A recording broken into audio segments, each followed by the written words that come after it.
Welcome to Lessons in Leadership. I'm Steve Adubato. Mary, how are you doing today? I'm doing great. It's always a great day when we're here together on Lessons in Leadership. I was going to say on Sunday mornings, but also on Saturday evenings. So always a pleasure to be here with you, Steve. And also on a whole range of other digital platforms. Let's introduce a very special guest. We're joined now by Usame Tunagur, who's executive producer for post-production at the Caucus Educational Corporation, our not-for-profit production operation. Usame, how you doing? Doing fine. Thank you very much for having me, Steve and Mary.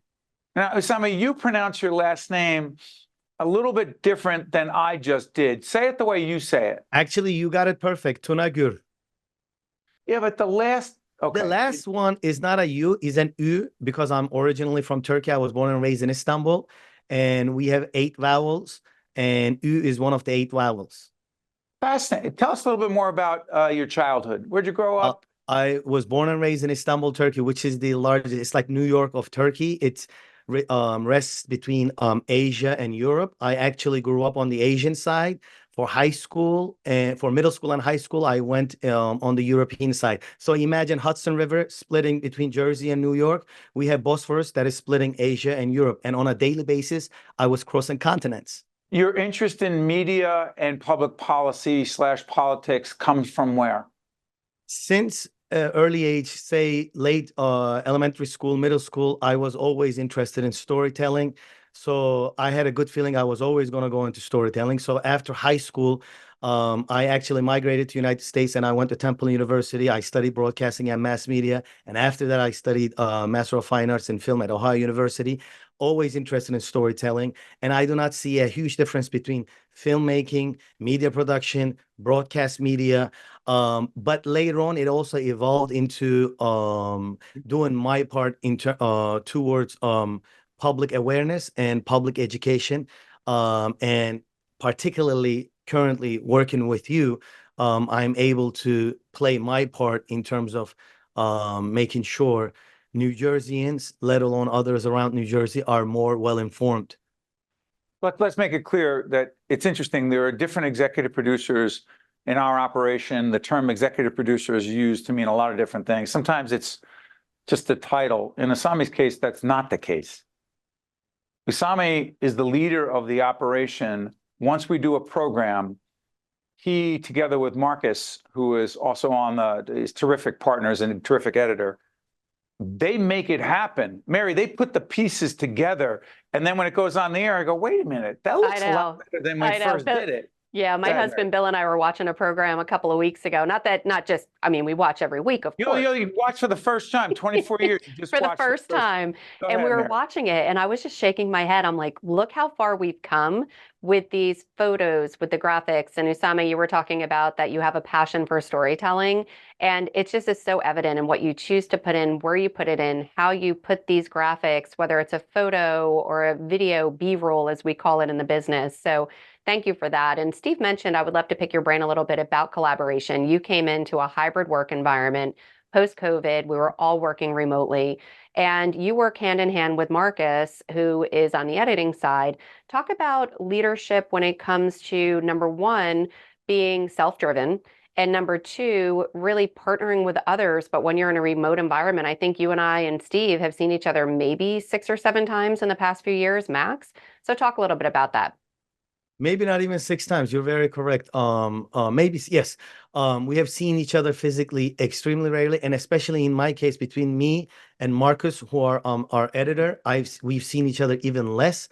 But this is the new world that we're living in. 3 or 4 years ago, when COVID first happened, I was actually working as a full-time professor teaching video production, visual journalism. And that was the first time I had to teach remotely. It was a major challenge because I'm a person who gets energy from eye connection, from people in the room. And after that, I was working at Black News Channel where everything had to be remotely. So there's been a learning curve. It's been challenging for especially people like myself. I consider myself an extrovert. When it comes to our current operation at Caucus Education, I've been here for 2 years. And in terms of leadership, more than seeing myself from a traditional leader, I see myself more as a collaborator, as an enabler. So whatever it is I need to do for Marcus, for him to do what he needs to do efficiently and with minimal mistake. That's how I see my role as leadership. So as much as preparation that I can put before he starts editing, that's first part of my job. But the second one is making sure after he edits that everything is ready to go on air. And as you can guess, that never happens after a first pass. So we do multiple passes. I try my best to always listen to Steve's conversation with guests, and then always try to think about, are there any ways in which naturally we can enrich the look and the feel of the show with visuals, but also I'm also listening Steve, and then making sure, is he always factual? Has he mismentioned a date, a person? If those kind of things happen, I'm always editing those out. And sometimes I even change the order of some questions that no one knows except me and Marcus and everybody. Well, now everybody knows. I know the secret's out of that bag. How are we ever going to take that back? Oh, I'm going to edit it out with Sylvester. We're going to edit that out. With our Sylvester, who's the editor of Lessons in Leadership. But let me just follow up on that. You and I had a conversation the other day with our producers. This is about, put this under the category of media leadership and democracy. Mm-hmm. I actually said to you, listen, there's an upcoming interview, or we did an interview, and I said, listen, Usame, no one's better than you are on the post-production end as a lead executive producer in enhancing the content with visuals. But I also said to you, I don't want visuals for this. Visuals can enhance, they can also distort. They can also editorialize just by showing the video, showing the picture. In and of itself is a statement. Question, how the heck do you manage, I'm going to call it media bias. People who say they have no bias in the media, that's ridiculous. We all have biases, right? We all have a bias. It's not a question whether you have it, it's a question of whether it manifests itself in the content. How do you manage your own bias? It's a tough question to answer because we all have implicit bias. That's number one. Two, as we experience life, we build on that bias. Those biases take different turns. It also depends on the time of the day. Are you in a happier mood or are you in a disappointed mood? So that's number one. Second, it's about access, especially when it comes to visuals. We don't have access to unlimited amount of visuals that are public domain. So a lot of times I have developed ways in which that I can tap into a lot of National Archives, Library of Congress, where a lot of stuff is now in the public domain. So it's also trying your best to, for example, you mentioned a politician, and I don't have a picture of that politician that is current, that is 20 years prior, that is from the 90s. Do I use it or not? Yeah, but hold on, Usame, 1 second. I'm sorry for interrupting, but I want to make it clear because a minute left. All those things matter, but we all have ideological, political biases, right? How do you keep yours out? I know I have to struggle with it. Of course, so. For example, there's an issue that you've been covering a lot in the last few months. I ask myself if it is an issue that a lot of people are polarized. And if I'm using visuals, I tell myself, if I have used a visual that is representing, let's say, for a lack of better word, I don't like to polarize it further, from team A, have I used also visuals from team B? And is it aligned with what the person is saying? And depend from interview to interview, also the situation changes where, Steve, you tell me, Usame, this feels like this is over visual.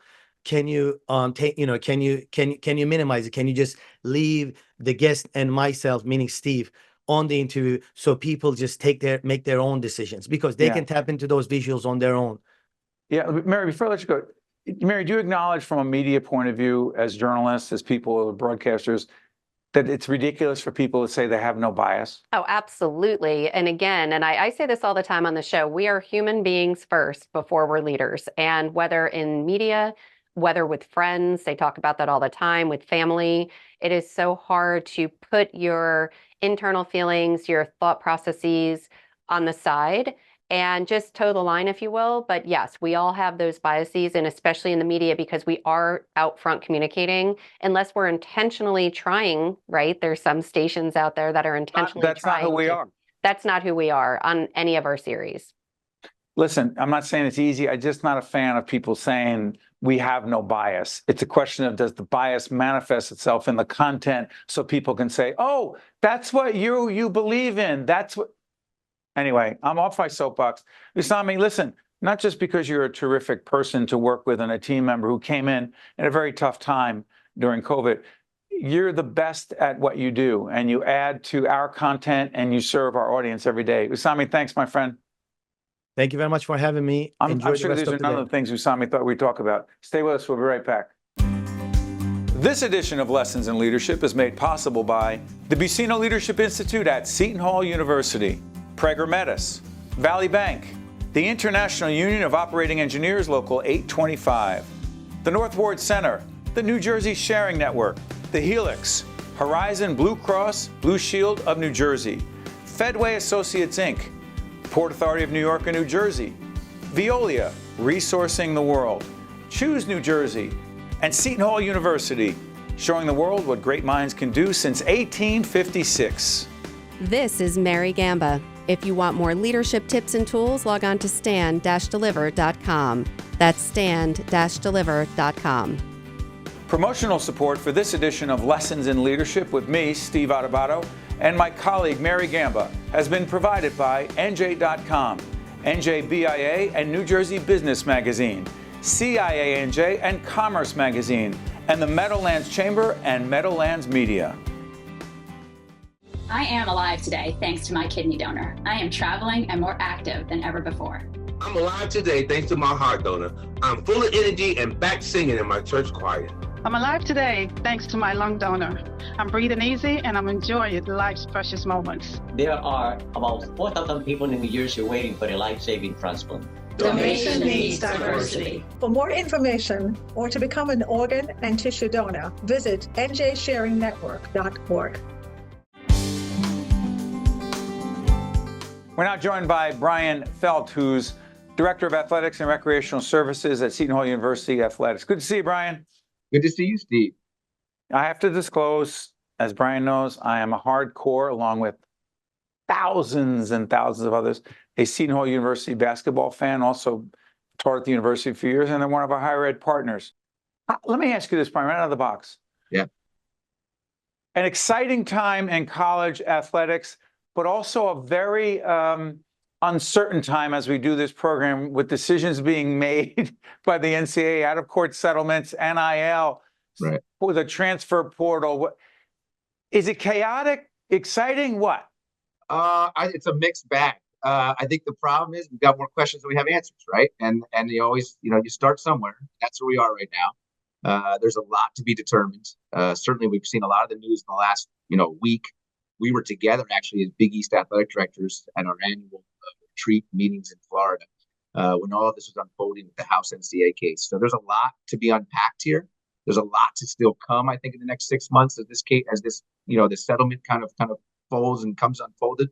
So yeah, it's exciting in a sense because we know there's change. I personally I invite change. I love change. I think we all, it's that brings excitement, but that brings also concern, and it brings questions. How's this going to get done? How's this going to look? How are we going to do this? So there's a lot of that. So it's a mixed bag. Yeah. So I'm curious about this. We talk leadership all the time in our work, and there are people who say, I'm looking for stability. I'm looking for consistency. And that's a beautiful thing where you can get it. Well, why are you shaking your head? It's not happening, right? But it's not a perfect world, right? that anyone who says I'm looking for consistency and stability and the status quo can't lead in the world of college athletics, correct? I think it's a fair statement. Yeah. Okay, so you said you like change. That doesn't mean all change is good. It means it is what it is, and you're not going to change it. You might as well adapt. But here's the thing I keep wondering about, and there's no easy answer to this. Yeah. From a coaching perspective, you have some great coaches at Seton Hall. And it's not just because I'm a fan, that there are great coaches in college sports. But to what degree, from your perspective, Bryan, has college coaching / leadership changed if a player can only be there for a year and then leave, or you don't have enough money in this name, image, and likeness fund, right? You and I've talked about that as well. How much has it changed actually the art of leading and coaching in college sports? Oh, I think in some aspects, it's some specific sports, it's drastic. Take your football and your basketball, which tend to be the two most high-profile collegiate sports, just primarily because they're popular and because they generate revenue. Absolutely, you're right. So I think in that case, those sports, being a coach at that level, it's a much different ball. I mean, you've seen it, right? We've seen the great coaches across the landscape of college basketball and football in the last several years pick up and leave.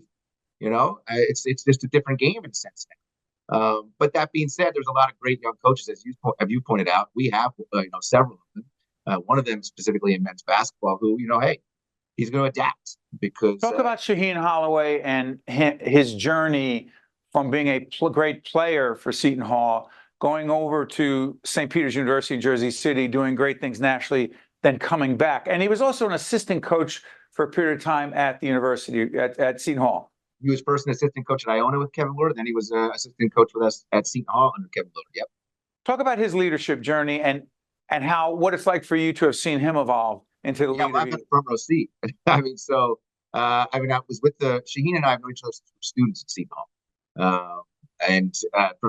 From watching him as a player to then watching him play, professionally a little bit in Europe, watching him as a father, I've gotten to see just exactly who he is, and it's exactly why he's the head of our basketball program. That's why I hired him when I was at St. Peter's to be the head of that basketball program. He does a tremendous job developing young people, specifically young men, playing men's basketball. He's come from a very unique background, similar to what a lot of the kinds of young men that he recruits.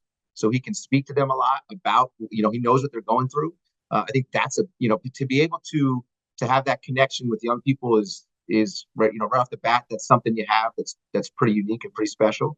And what he does in terms of development and how he gets them to play as a unit and play the way that they play, he has a lot of demands as a head coach. Right, he plays a hard defense.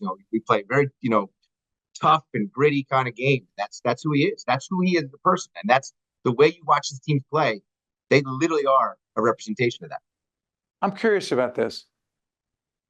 Some of these so-called old school coaches or coaches that are old school style, discipline, in your face, telling you some really hard truths. The argument that some have is that with today's athletes, and I only use air quotes because I can't believe how people generalize, well, they're all the same. No, they're not. Question, do you believe that coaching / leading with younger athletes today, young college athletes, is different because kids are different? 18, 19, 20-year-olds are different. Social media has made it different. Our culture has made it different. So you can't be that hard school coach, old school coach. You've got to manage those players differently, or they're going to leave. Yeah, I think a lot's generational. I think certainly times have changed. Young people have changed, but so have, I think it's all relative. I do believe that, yes, to your point, yes, there is changes in the generational kind of aspect of the whole thing that you have to adapt to. But I've seen coaches just have to. I think the big word I use with our coaches, you just have to have balance, and that's the key thing. You have to have balance. Yeah, you could be tough, and you can really get the work. Your work ethic could be one that you're just driving. That's a lot of our student athletes want that. They want to be challenged. They want to work hard. If you're going to be an athlete at this level, you've got to put in the work. So you've got to be, you've got to be pushed a little bit. But at the same time, there's balance, because I think this is a kinder generation, and especially with everything that they've seen in terms of DE&I and mental health. Sure. You have to be able to balance it, understanding that aspect too. And I think if you have that balance, you can still be the kind of coach you want to be. You just have to bring other aspects into it. Yeah, before I let you go, you mentioned the mental health piece. Yeah.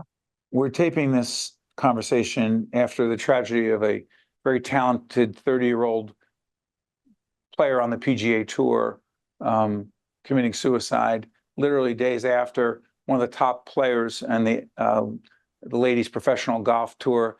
As we're doing this program, very young, very talented, said the pressure has been too much for her. Talked about her mental health. Question: to what degree do you believe that the stigma around mental health has changed significantly, Bryan, to the point where the most talented, effective, successful college athletes, young athletes can acknowledge, I'm struggling, without being seen as weak? Yeah, I think 100%. It's so critically important to what we do here at Seton Hall every day with our athletes. We provide them the mental health, training and the necessary tools they need to be able to cope with the things that they have to they're challenged to deal with. And student athletes deal with a lot. I mean, their schedules are not like a normal student in college. Between practice and classes and travel and competitions, there's a lot to balance. And you're seeing it with these professional athletes. It's still a lot. And I think we talk about it more, and I think that's the good thing. I think it's healthy to talk about it more. I think it's healthy to acknowledge it and to be able to let people know that we're there to help. So, I think it's 100% very, very real and very, very critical to our success as an athletic department. Tough stuff, well beyond the X's and O's of sports. This you've been listening to and watching Bryan Felt, Director of Athletics and Recreational Services, Seton Hall Athletics at Seton Hall University. Bryan, thank you. See you when the new season starts down at the arena. Yeah, thanks, Stephen. Go Pirates. Go Pirates. Can I say that? I said everyone has a bye. I just did. Stay with us. We'll be right back. This is Mary Gamba. If you want more leadership tips and tools, log on to stand-deliver.com. That's stand-deliver.com. Lessons in Leadership would like to thank our newest sponsors who make our programming possible, including The Helix, Horizon Blue Cross Blue Shield of New Jersey, and the Port Authority of New York and New Jersey. I'm back now with my colleague Mary Gamba on Lessons in Leadership. Mary, you just saw Bryan Felt. I didn't show this I had this right here, right? I love it. Right. Question. Mm-hmm. I don't want to debate this whole thing about college sports because it is what it is.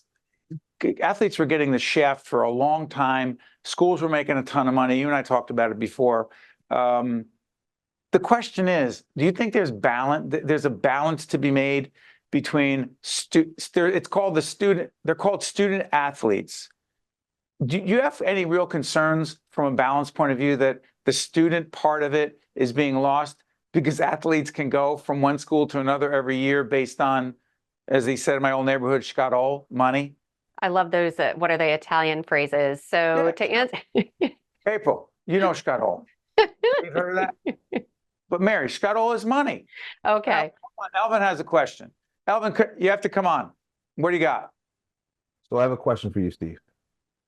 What, you don't make eye contact? Okay, go ahead. I'm directing a show at the same time. Everyone's making a point about how these student athletes are now getting paid, but no one's making the point that when you're a student athlete, every season you have to re-up your contract. So you have to go into the coach's office every season and he'll say, hey, I'm going to keep you for next season, sign these papers, your scholarship is taken care of. Or you didn't perform for us last season, we're cutting you. You can still attend this school, but not on a scholarship. So no one's addressing that point that these athletes every season have to perform, or guess what? Their contract is not picked up for the next season. So what are you saying? So I'm saying I think they should be paid because at the end of the day, sometimes coaches say, hey, you're not performing. And now these kids have to figure out, well, how am I going to pay for school? Well, then hold on. Then why are we acting? Then why don't we end the charade of calling it college amateur athletics and say, look, they're professionals. We're going to pay them. Right. We're making money. By the way, coaches go to parents' homes and promise the mother, the father, I'm going to take care of your son. I'm going to take care of your daughter as if they were my own. Next year, the coach gets a multi-million-dollar offer from another school. Listen, sorry, I got to go. So are you saying let's stop the charade because it's no longer college sports?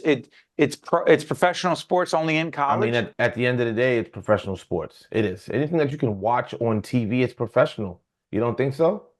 All I'm saying is, why the heck do we have an NCAA, National Collegiate Athletic Association, to regulate college sports if we're just acknowledging it's professional? Mary, jump in here. By the way, I believe that we are going to get there, Steve. I believe that this is the beginning of a new chapter. You're still going to need the NCAA Frank come in here because he has the maturity and wisdom to offer perspective here. Are you saying I don't have maturity and wisdom? No. No, but he might agree with me. So go ahead, Mary. No, and I think this has been a long time coming, as Elvin was saying, and Elvin, we share a brain, because I was just going to say this has been going on for generations, for decades. By the way, you and Elvin share a brain? That explains a lot.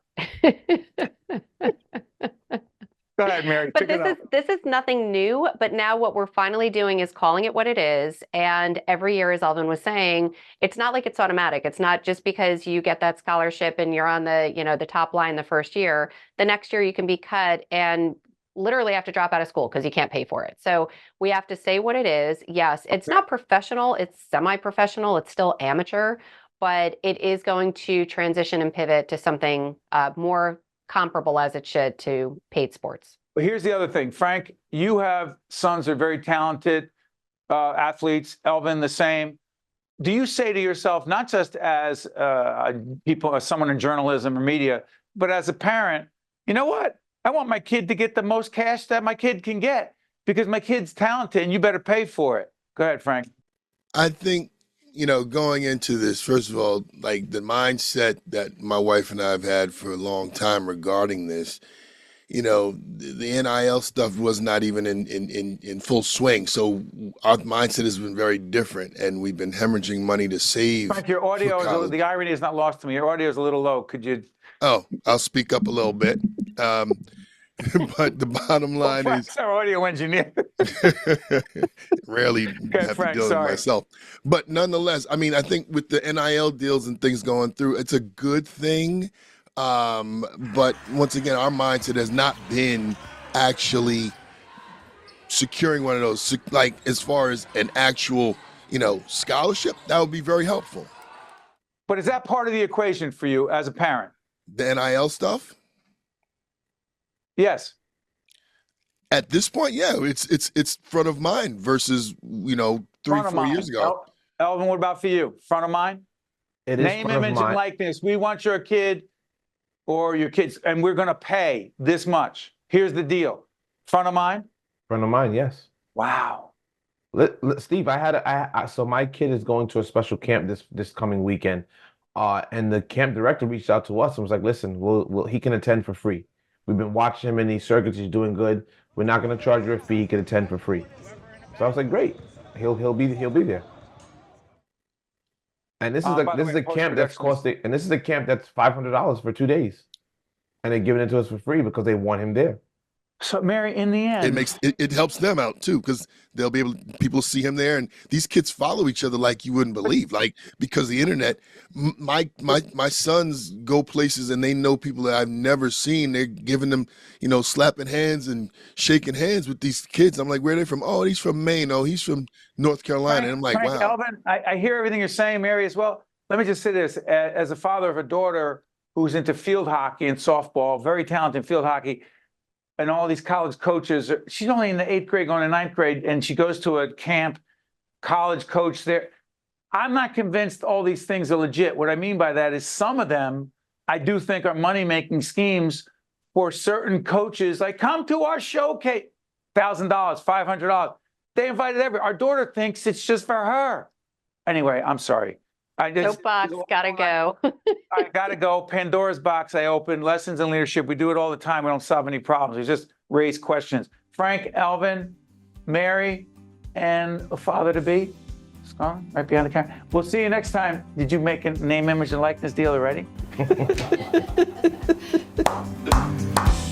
This edition of Lessons in Leadership is made possible by the Buccino Leadership Institute at Seton Hall University, Prager Metis, Valley Bank, the International Union of Operating Engineers, Local 825, the North Ward Center, the New Jersey Sharing Network, the Helix, Horizon Blue Cross Blue Shield of New Jersey, Fedway Associates Inc., Port Authority of New York and New Jersey, Veolia, Resourcing the World, Choose New Jersey, and Seton Hall University, showing the world what great minds can do since 1856.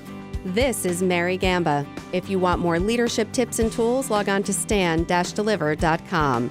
Promotional support for this edition of Lessons in Leadership with me, Steve Adubato, and my colleague Mary Gamba has been provided by NJ.com, NJBIA, and New Jersey Business Magazine.